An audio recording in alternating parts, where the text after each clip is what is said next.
When you want to buy a really fun looking party game for horrible people, but the only vendor who sells it in the country you live in wants to charge you triple the price of the manufacturer, what do? Well, in the case of Cards Against Humanity, you go to the website and download the game for free and print it out yourself. They recommend taking it to a print store like Kinko's or something like that. But what if the area you live in has nothing even remotely resembling one of those print shops? What do you do then? Well, then you put in an absolute buttload of work to make yourself an extra strength version of Cards Against Humanity. And believe me, it's a buttload. First step is simple, obviously. Download the PDF. Making it myself, I came across one problem very quickly. I don't have the right kind of paper, and I don't think my printer could handle it if I did have the right kind of paper. So my only option was to print it on regular paper, but those black cards would just use way too much ink. So I decided to alter them just so I use less ink. The only problem was I couldn't edit the PDF. I downloaded software that would allow you to edit PDFs, and I couldn't figure out how to change the color scheme. So I went an easier way. I found a website that does PDF to JPEG conversion, changed them all to JPEGs, downloaded them, and then I edited the question cards to take out most of the black background,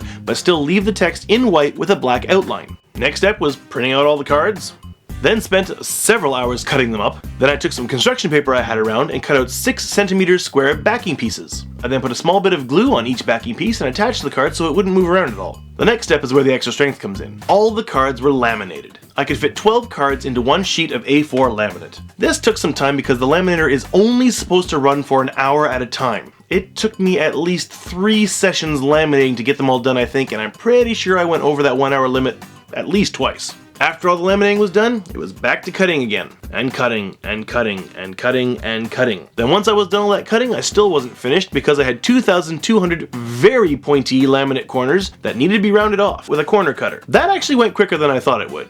But boy were my arms tired afterwards. When all that was finished, I had my set. 90 nicely made laminated question cards and 460 nicely laminated answer cards, with a proper white back with black text for the answer cards and black back with white text for the question cards, but with a non-ink wasting format. Once I had the deck done, it was then a matter of the box. I had considered making a custom box, but as luck would have it, someone gave us a cookie gift pack from Hokkaido with really good chocolate cookies in there that fit just perfectly. So all it was required was to make a divider to put the black in the middle and the whites on the sides, then just print up a few sheets to glue on the outside of the lid so it actually looks kind of like a game box. I probably should have glued on a few layers because I can still see the graphics through the label. The only real problem with this extra strength version is that the laminate is slippery, so the cards will not stack too well. You can stack them, but it takes a little bit extra effort. I don't think that's really a big deal though, because when you play, you can just leave it in the box. People can draw their cards right out from here, you know, you don't have to shuffle, just draw randomly. It's not that hard to get your fingers in there and pull out a card. And there's even still room in the box to print up some more cards if you want to make some expansions. So I now have my own complete playable version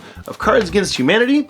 It's probably stronger and will last longer than an actual bought version. It's a fair bit bulkier than the version bought from the manufacturer, but I'm still quite happy. I have absolutely no idea how much time went into making this.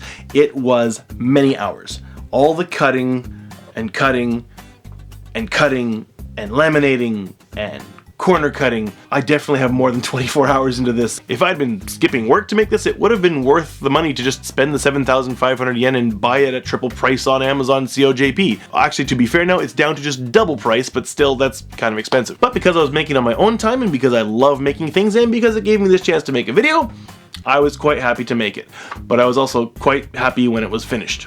Now, I just gotta go back to a games day in Fukuoka and play. If no one brings, a real copy.